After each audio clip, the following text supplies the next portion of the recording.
प्यारे बच्चों, सुप्रभात। आज की इस वीडियो में हम लेकर आए हैं आपके लिए सोशल साइंस विषय घुमंतू चरवाहे और उनकी आवाजाही, क्लास 9 और चैप्टर 5। यानी कि सोशल साइंस में हिस्ट्री में घुमंतू चरवाहे और उनकी आवाजाही अध्याय 5।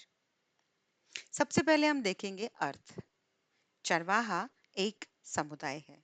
कैसा समुदाय है? जो एक स्थान से दूसरे स्थान पर लगातार आवाजाही करता रहता है। और तीसरा बिंदु, ये आवाजाही उनके पशुओं के साथ होती है।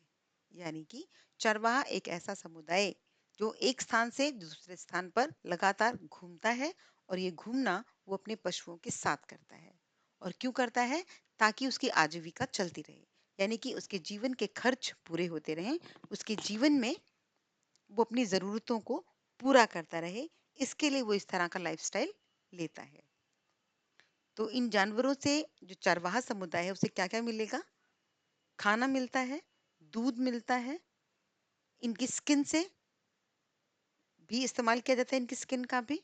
और इन जानवरों पर वो चढ़कर एक स्थान से दूसरे स्थान पर मूवमेंट भी करते हैं। और पूर्व के समय में, आज से जब बहुत ज्यादा ट्रांसपोर्टेशन के जो मीडियम्स हैं वो अवेलेबल नहीं थे, तब जानवरों का ही इस्तेमाल एक जगह से दूसरी जगह पर आने जाने में किया जाता था। सो अंग्रेजी में चरवाहा को कहते हैं पेस्टोलिस्ट।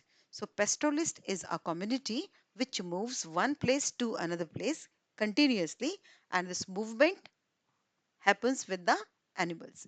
वो अपने जानवरों के साथ करते हैं इसको। सो चरवाहे जो हैं वो किस किस राज्य में ये समुदाय पाया जाता है? जैसे कि फर्स्ट है जम्मू कश्मीर। जम्मू कश्मीर, जो कि अब केंद्र शासित प्रदेश के रूप में जाना जाता है, वहां पर जो चरवाहा समुदाय है वो है गुज्जर और बकरवाल। दूसरे नंबर पर है हिमाचल प्रदेश में गद्दी। ये दोनों ही क्षेत्र जो हमने बताए अभी, ये पहाड़ी क्षेत्रों के रूप में जाने जाते हैं। तो पहाड़ों पर जो चरवाहा समुदाय है, यानी कि पेस्टोलिस्ट कम्युनिटी है, माउंटेनस रीजन में उनका जो मूवमेंट है वो वन पहाड़ों से नीचे, यानी कि पहाड़ की तलहटी पर, घाटी में, और फिर पहाड़ की चोटी पर, यानी कि ऊंचाइयों पर पाया जाता है। गर्मी के मौसम में जब घाटी में या पहाड़ों के निचले क्षेत्र में वनस्पति और घासों का अभाव हो जाता है, कमी हो जाती है, तब उस स्थिति में जो चरवाहे हैं वो पहाड़ की ऊंचाइयों पर, चोटियों पर जो है वो अपने पशुओं को चराने के लिए लेकर जाते हैं। और जब सर्दी का मौसम आता है, बर्फ गिरती है वहां पर, तो बर्फ गिरने की वजह से पहाड़ के ऊंचे क्षेत्रों में क्या होगा? वनस्पति उपलब्ध नहीं होगी, घास के मैदान लगभग बर्फ से ढक जाते हैं, तो वहां पर नहीं मिलेगा खाने पीने का कुछ भी पशुओं को। तो जो चरवाहा समुदाय है वो अपने पशुओं को लेकर पहाड़ों से नीचे आ जाती है। फिर है और पहाड़ों के ऊपर जो घास के मैदान पाए जाते हैं, जहां पर ये चरवाहे अपने पशुओं को चराने के लिए लेकर जाते हैं, उन्हें बुग्याल के नाम से जाना जाता है। याद रहेगा बच्चों को बुग्याल शब्द? हम्म, क्या शब्द बताया हमने यहाँ पर? बुग्याल। आप समझने के लिए कर सकते हैं, बुग्याल मीन्स घास के बड़े बड़े मैदान। कहाँ पाए जाते हैं? ऊंचाइयों पर, यानी कि पर्वत की ऊंचाइयों पर पाए जाने वाले घास के मैदानों को बुग्याल के नाम से जाना जाता है। ओके। सो थर्ड है राजस्थान के रायका। जो राजस्थान में रायका नाम का समुदाय पाया जाता है। फिर है उत्तर प्रदेश, पंजाब, मध्य प्रदेश एवं महाराष्ट्र में बंजारा समुदाय, महाराष्ट्र में थंगर समुदाय, कर्नाटक में गोल्ला समुदाय, और अफ्रीका महाद्वीप में बेदुइन्स, बर्बेर्स, मसाई, सोमाली, बोरान और तुर्कान नाम के चरवाहा समुदाय पाए जाते हैं। तो आप सब इनका अपने परीक्षा के उद्देश्य से, यानी कि पेपर में अगर ये चीज आ जाए तो आप वहां पर ये आपसे पूछा जा सकता है ऑप्शनल क्वेश्चंस में, कि जम्मू और कश्मीर के क्षेत्र में कौन सा समुदाय पाया जाता है। ऑप्शन देंगे गुज्जर, गद्दी, राइका, बंजारा, तो you have to be mark Gujjar, है ना? ओके। दूसरा, जब हमने पहाड़ों की बात की, तो वो उनका जो मूवमेंट है, उनकी जो आवाजाही है, घूमना है, वो पहाड़ से ऊपर और पहाड़ से नीचे ज्यादा होता है। जबकि जो मैदानी क्षेत्र है, जैसे कि महाराष्ट्र है, उत्तर प्रदेश है, पंजाब है, यहाँ पर वो एक राज्य से दूसरे राज्य में भी घूमते थे। अब भी घूमते हैं पर पहले की तुलना में बहुत कम। तो पूर्व में चरवाहा समुदाय ज्यादा मूवमेंट कर पाता था। तो जो मैदानी क्षेत्र है वहां पर क्या होता था, जैसे कि महाराष्ट्र का एग्जाम्पल लेते हैं। थंगर समुदाय जो है वो गर्मी के मौसम में मैदानी क्षेत्र में रहता है, जहाँ पर प्लेटूज मिलते हैं, है ना। एमपी की तरफ, मध्य प्रदेश की तरफ आता है, महाराष्ट्र के मैदानी क्षेत्रों की तरफ आता है। लेकिन जब सॉरी, गर्मी के प्रदेश में वो कोंकण के क्षेत्र की तरफ जाता है, जो समुद्र तटीय क्षेत्र है। क्योंकि मैदानों में तो घास कम हो जाती है गर्मियों में, ना, बारिश की वजह से। तो वहां पर वो कोंकण प्रदेश यानी कि समुद्र तटीय प्रदेशों की तरफ जाता है, जहां पर उसे हरी भरी घास, वनस्पति आराम से मिल पाती है। लेकिन बारिश के सीजन में समुद्र तटीय प्रदेशों में दलदल का क्षेत्र बन जाता है ज्यादा, जो जानवरों के लिए बहुत बेहतर नहीं माना जाता। तो ऐसे में जब बारिश का मौसम आता है, तो जो थंगर समुदाय के लोग हैं वापस मैदानी क्षेत्रों में लौट आते हैं। क्योंकि जब बारिश का मौसम है तो मैदानी क्षेत्रों में भी घास और अन्य प्रकार की वनस्पति, जिसे जानवर अपने भोजन के लिए इस्तेमाल करते हैं, उसकी उपलब्धता बढ़ जाती है। याद रखेंगे आप कि जो पहाड़ी क्षेत्र है उसमें आवाजाही दूसरे तरह से होगी, और जो मैदानी क्षेत्र है उसमें आवाजाही दूसरे तरीके से होगी। ठीक है। फिर उसके बाद है औपनिवेशिक काल और चरवाहे। यानी कि जब अंग्रेजों का काल था, अंग्रेजों का समय था, उस वक्त चरवाहों की क्या स्थिति हुई। ये जो हमने बात की अभी कि ऐसा करते थे समुदाय, वो पुराने समय की बात है, जब अंग्रेजों के आने से भी पहले की, है ना। ऐसा नहीं है कि आजकल चरवाहा समुदाय नहीं है, आजकल भी है, पर बहुत कम संख्या में है। ये कम संख्या में क्यों हुए, उसका रीजन था हमारा औपनिवेशिक काल, यानी कि ब्रिटिश सरकार का, अंग्रेजों का काल, जब हमारा देश गुलाम था। ऐसे वहां पर क्या हुआ था कि जो चारागाहों की भूमि थी उनको खेतों की भूमि में बदल दिया गया। यानी कि जो बड़े बड़े घास के मैदान थे, जहां पर चरवाहे अपने जानवरों को चराते चराते थे, जहाँ वहां पर अंग्रेजों ने कहा कि हम यहाँ पर अपने खेत बनाएंगे। क्योंकि खेतों से जो फसल उगेगी उस पर लगान मिलता है, किसको? ब्रिटिश सरकार को। यानी कि ब्रिटिश सरकार की आमदनी खेतों से ज्यादा होती है, चारागाहों से नहीं होती। ठीक है। तो जो ब्रिटिश सरकार है वो तो चाहती थी कि भी हमारा ज्यादा से ज्यादा फायदा हो। तो उन्होंने ज्यादा से ज्यादा मात्रा में, ज्यादा से ज्यादा क्षेत्र में जो चारागाह भूमि थी, चारागाह मतलब घास के मैदानों की जो भूमि थी, उसको खेतों में बदल दिया। जिसकी वजह से चारागाह जो है वो कम होने लगे, तो जानवरों को चरने की जगह कम पड़ने लगी। दूसरा था, जंगलों को कीमती लकड़ी व अन्य उद्देश्यों के लिए संरक्षित घोषित कर दिया गया। अब दूसरा काम ब्रिटिश सरकार ने क्या किया कि जो जंगल थे उसमें जो कीमती लकड़ी के पेड़ थे, जैसे कि सांगवान का पेड़, साल का पेड़, देवदार के पेड़, जिनकी लकड़ियां फर्नीचर बनाने में इस्तेमाल होती हैं, वो बहुत महंगी बिकती हैं। क्योंकि वो लकड़ी बहुत मजबूत होती है, टिकाऊ होती है। तो चरवाहों को ये कहकर जंगलों में जाने से रोका गया कि जब आप अपने जानवरों को वहां लेकर जाते हो तो वो वनस्पतियों को, पेड़ों को नुकसान पहुंचाते हैं।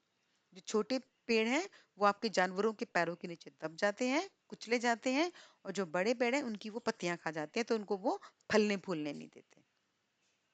दूसरा कारण क्या दिया गया कि जो चरवाहे हैं उनको जंगलों में नहीं घुसने देंगे, कि जो उनके जो जानवर हैं वो जब उसकी सुंदरता को खत्म कर देते हैं। अब संरक्षित किया गया ताकि जो ब्रिटिश अधिकारी है वो वहां पर आराम से घूम सकें, शिकार कर सकें, बड़े बड़े उच्च अधिकारी और जो राजे महाराजे थे वो। तो केवल उनका मनोरंजन, कहीं पर उनके मनोरंजन में बाधा ना आए, इसीलिए चरवाहों को जंगलों में जाने से रोक दिया गया। किस लिए? एक तो कीमती लकड़ी के लिए, नंबर दो अपने शिकार के उद्देश्य को पूरा करने के लिए, अपने मनोरंजन के उद्देश्य को पूरा करने के लिए। तीसरा था चरवाहों पर संदेह की दृष्टि। जो ब्रिटिश सरकार के उच्च अधिकारी थे वो चरवाहों को शक की दृष्टि से देखते थे। वो ये कहते थे कि ये सब समुदाय के लोग एक जगह से दूसरी जगह पर घूमते रहते हैं, तो इन पर विश्वास नहीं किया जा सकता। और इसीलिए वो गांव वालों को भी ये हुक्म देते थे कि कोई भी गांव वाले, जो गांव में रहने वाले लोग थे, वो अपने खेतों में भी इन चरवाहों के जो जानवर थे उनको चरने के लिए ना आने दें।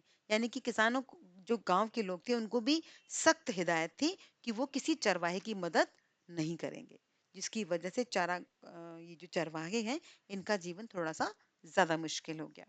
फिर उसके बाद कि चारागाहों में जाने पर या पशुओं पर भी कर लगाया गया। लगान लेते थे वो इससे भी। यानी कि कुछ लोग तो जा ही नहीं पाते थे जिनके पास पैसा नहीं था या वो ब्रिटिश अधिकारियों से समझौता नहीं कर पाते थे। तो जो लोग समझौता कर भी लेते थे, वो भी चारागाहों में जाने पर अपने पशुओं को जो चराने के लिए लेकर जाते थे, उन्हें लगान देना पड़ता था। यानी कि 2 तरह का लगान वो देंगे, डबल टैक्स होगा उनके ऊपर। एक तो जंगल में घुसने का टैक्स, है ना? और दूसरा कितने पशुओं को लेकर जा रहे हो आप, उसका टैक्स। तो डबल टैक्स की मार से क्या हुआ? चरवाहों की आर्थिक स्थिति और भी कमजोर हो गई। वो अपने जीवन को चलाने का भी भी अर्निंग्स जो है आय नहीं ले पा रहे थे कि वो सिंपल उनका जीवन चल पाए। नियम पालन न करने वालों को सजा मिलती थी। यानी कि जो चरवाहा जबरदस्ती अगर किसी जंगल में घुस भी गया या किसी गांव में घुस गया, तो फिर उसको पनिशमेंट मिलेगी। अगर किसी गांव वाले ने किसी चरवाहे की मदद की, तो उसको सजा मिलेगी। तो ये 5 प्रभाव जो है वो ब्रिटिश सरकार के यानी कि औपनिवेशिक काल के चरवाहों पर दिखाई दिए। क्या-क्या? एक तो उनकी भूमि को, घास के मैदानों को खेतों में बदल दिया गया। जंगलों में उनके प्रवेश को रोक दिया गया कि अब चरवाहे जंगलों में नहीं जा सकते। तीसरा, चरवाहों को शक की दृष्टि से देखा गया, उन्हें अपराधी माना गया, उन्हें चोर, लुटेरा, डाकू माना गया। चौथा, चारागाहों में जाने के लिए या जंगलों में जाने के लिए पशुओं पर भी कर लगा और चरवाहों पर भी कर लगाया गया और नियम पालन न करने वालों को सजा दी गई। अब चरवाहों के जीवन पर इसका क्या प्रभाव पड़ा? बहुत बुरा प्रभाव पड़ा इसका।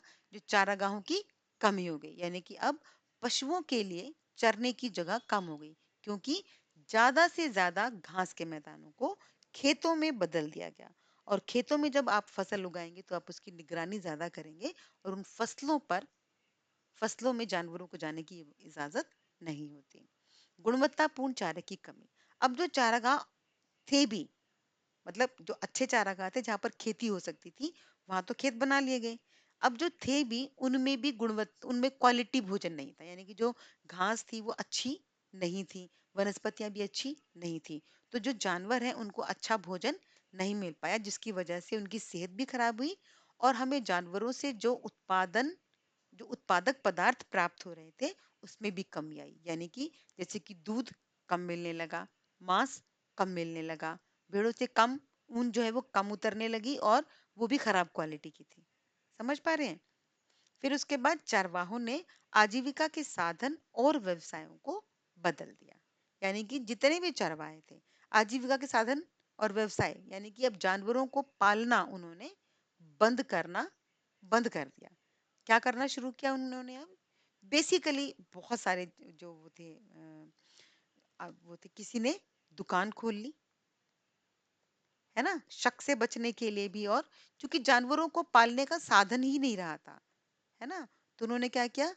दुकानें खोली या फिर ब्रिटिश सरकार के अधीन नौकरी कर ले, है ना? तो उन्होंने ग्रुप में रहना छोड़ दिया, बल्कि अब वो अकेले-अकेले इंडिविजुअल रहते थे। जिसको जहाँ नौकरी मिली, जिसको जहाँ घर मिला, जिसको जहाँ जगह मिली, उसने वहाँ पर अपनी आजीविका को सेटल्ड करना शुरू कर दिया। इस तरीके से जो चरवाहों के समुदाय थे, ग्रुप थे, वो छोटे-छोटे टुकड़ों में बट गए। हालांकि आज भी चरवाहे समाप्त नहीं हुए हैं, पर उनमें बहुत ज्यादा कमी जरूर आई है। ठीक?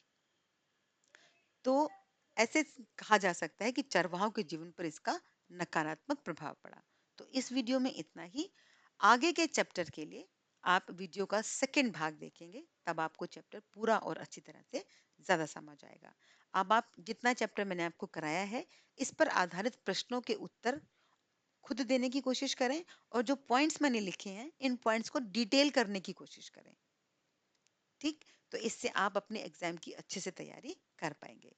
अगली वीडियो में आपसे फिर मुलाकात होगी और तब तक के लिए आप अपने अपने अपना और अपने आसपास के लोगों का ख्याल रखें। टेक